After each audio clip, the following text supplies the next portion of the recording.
good morning. Happy Monday. It is about 8:40. I'm on my way to 9 a.m. Pilates, my favorite. When I go to work out, my idea behind working out isn't to get physically fit, to get toned. That was never my plan. My plan is to sort of work out my brain, my feelings, and just tire my body so that my mind can slow down a little bit.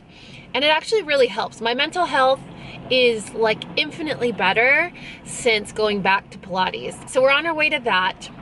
Today is one of those days where the intention is laid out on what the day is supposed to look like, because it's our Monday and because it always happens in a very pragmatic, routine sort of way. It's the only way to kind of get the ball rolling. But it was just one of those days that just blew up.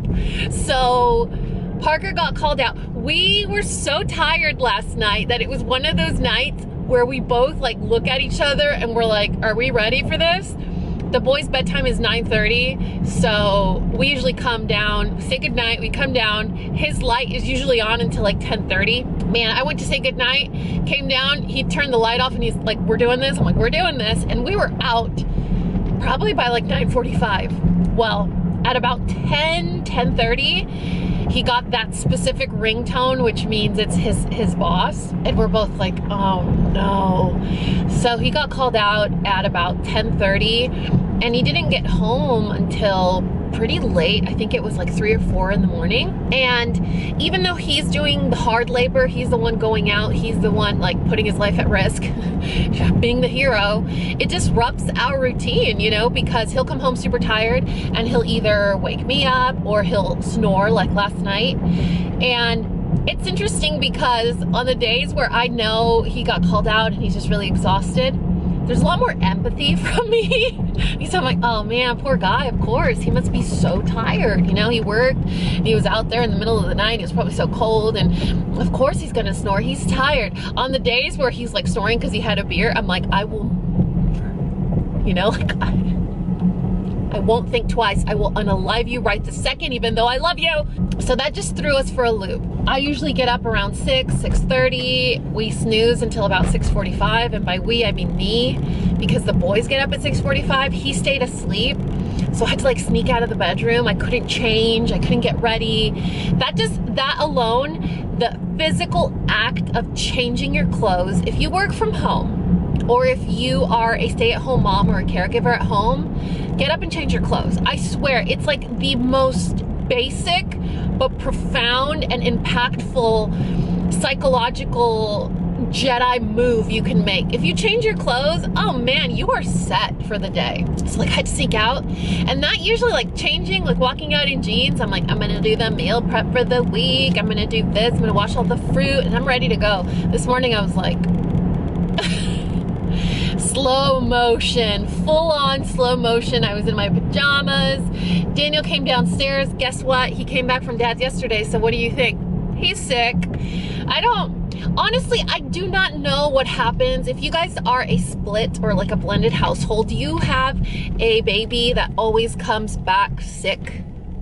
Like, we're not having like chickenpox parties anymore, you know? Like, are you taking these kids to like places and having them like lick doorknobs? Like, what's going on? So he's sick again, and he was just sick during MLK. We talked about it here. He came back sick, he got all of us sick, and now he's sick again. And this is like 2 weeks later. He takes a daily vitamin, his blood work is fine, like his immune system is good, but he just comes home sick every time he comes back from dad's. I know you guys hate when I clap on the vlogs. I'm sorry, but I needed that for emphasis. So he's sick, so I emailed his teachers. I'm like, hey, if he has to go to the nurse, please send him with his stuff. I will come and get him. He doesn't have a fever. He's not like, he insisted on going to school. Like I said, he like, do you really think do you want to stay home? Like, are you sure you want to stay home? He's like, no, I think I'm okay. But I honestly think because he's like a 60-year-old, 10-year-old, like wise beyond his years, I think he's one of those people that thinks how his decisions affect others. Like Mateo can't see around the corner, and that's why we're going to therapy for executive functioning. But Daniel is the opposite. Like he hinders his own needs to to satisfy the needs of others, which is also not good, you know? And so I know in his little mind, he was probably like, I know you work from home. I don't want to impose, even though I don't feel good. I'm going to go to school. I'll tough it out. So I emailed his teachers. I was like, hey, if he doesn't feel good, can you just send him to the nurse and I'll come and get him? It's like no big deal. Aside from this, I thought that was it. Meanwhile, Mateo got his braces back on. Remember we talked about that? And it's always something. Literally always something. And it's hard to say it's on him. I really think it's just maybe he needs me to roll an egg all over him and just cleanse the poor kid, because like he just attracts bad luck. And so when he got his braces put in, I guess they didn't screw in the wire because it's been slowly shifting in one direction and it's like stabbing him in the beefy part of his cheek. So I text the medic, like the ortho assistant, I don't know what their titles are, and she was like, oh, if you have nail clippers or like little small wire cutters, just go in there and cut the piece off. I'm like, okay, so I do that. It's really hard to do. A couple days later, it's sticking out again, and so I go check the other side, and sure enough, it's like slowly sliding across his mouth, just coming out. So I'm like, can I just yank it out?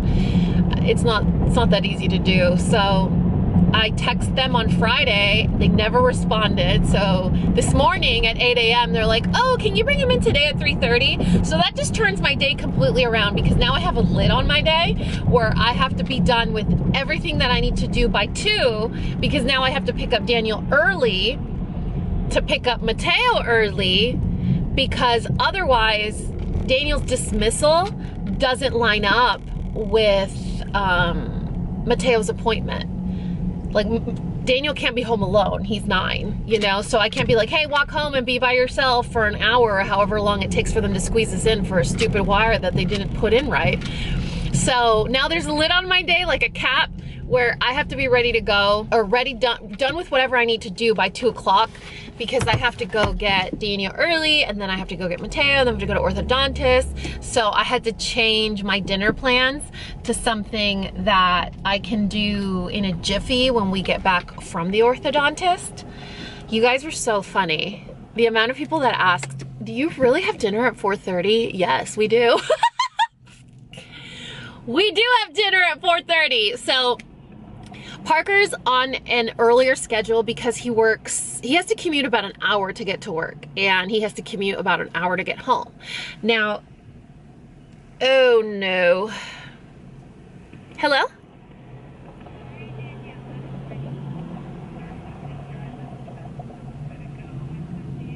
Oh, I never got your first call. I'm sorry.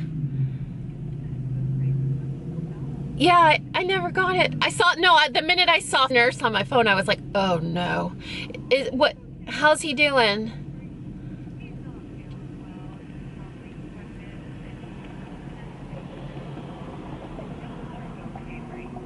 Yeah, okay. Let me walk inside and, because I don't want to pay the $30 fee. Let me walk inside and get off the hook, and then I'll head back to you in like 15 minutes, 15, 20. Yeah? Okay, thank you. Bye-bye. And do you remember what we were just talking about? Do you remember what we were just talking about? So now I have to run inside and be like, the nurse just called me. Please don't charge me. I am so sorry. I feel bad because I sent him in, and I knew I shouldn't have, but he was trying to be tough, and now I'm having like all kinds of mom guilt, and now I feel guilty because I'm like last minute canceling on my friend, and maybe it's a good thing because my outfit was jank today, so I gotta go get my baby.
2:20, almost 2:30. I have to jet out the door here very soon to go get Mateo for his last minute ortho wire check.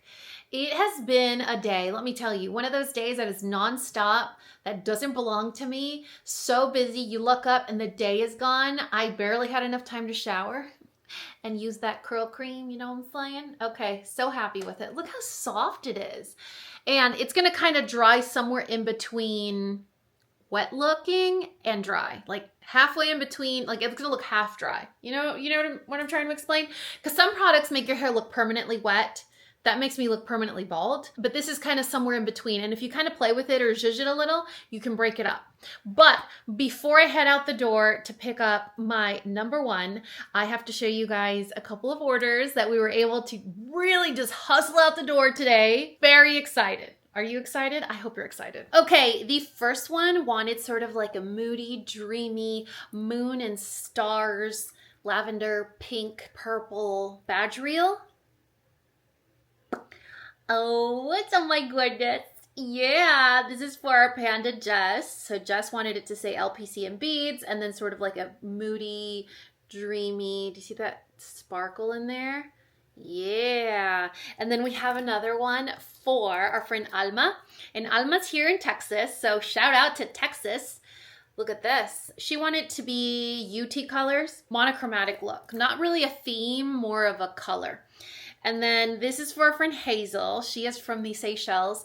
And she was talking to me about a resin look that is sort of a cresting beach. Now, cresting beach is really hard to do with UV resin, which is what I work with. It's like resin that cures under UV light or really under any light, even sunlight, in like 15 to 30, 60 seconds. Like it cures really fast. So you have to work really fast. And you also don't have that freedom of like a lot of creative artistry in the actual resin. For example, if I wanted to do a solid black piece, I couldn't do it because it's a UV curing resin. So the light has to go through the product. So if there is no penetration of light, it won't solidify. Whereas regular epoxy, the kind that you mix part A to part B and it takes several days to cure, and in that curing process, it's sort of bendy, almost like rubber. You can do whatever you want. It could be solid black, it could be a solid any color, because it's gonna set no matter what eventually. So she's like, can you try? I'm like, you know what? I do like a challenge. So I played with my mica powders a little bit, and she wanted to include a photo that she herself took of the Seychelles. So this is what we came up with. So I don't know if you can tell, but I mixed 4 different resins. I took 4 little containers and made 4 separate, you can see sort of like the demarcation a little bit better in the back, 4 separate colors, and then sort of blended them together with the it's like a hot air gun. I don't know what it's called. It's for shrink wrap. I use it sometimes to kind of move the resin around. So I don't know, I'm pretty happy with it. I think it looks very oceany. I hope she loves it. And then Jamie wanted one for her sister, and it is hilarious. I was like, okay, if you want me to deliver passive aggressive or petty, I am game on any day. Count me in. So we did the please keep your arms, legs, and opinions to yourself. I think she said her sister's a nurse. So we have a little stethoscope down here.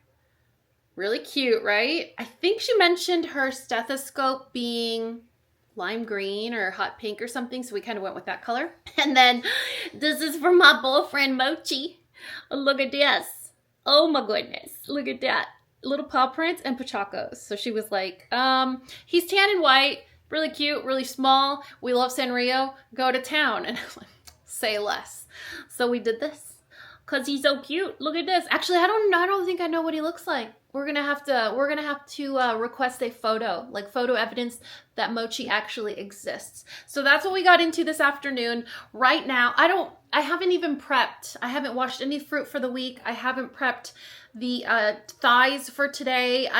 Parker was so sweet. He's like, do you want me to bring home dinner? We've both had a really day. And I don't mean bad, just like curveball left and right, you know? He's like, do you want me to bring home dinner after the gym? I'm like, no, I can swing dinner. It's just not going to be on time. Like, we are so regimented, you know, sticking to a schedule all the time. It's just not going to be on time. And we're going to have to be okay with that because, you know, Daniel didn't like choose to get sick. Mateo didn't choose to have his wire improperly installed. It's just, that's just what happens, you know, but in the future, maybe we could stagger these events because that would be really helpful.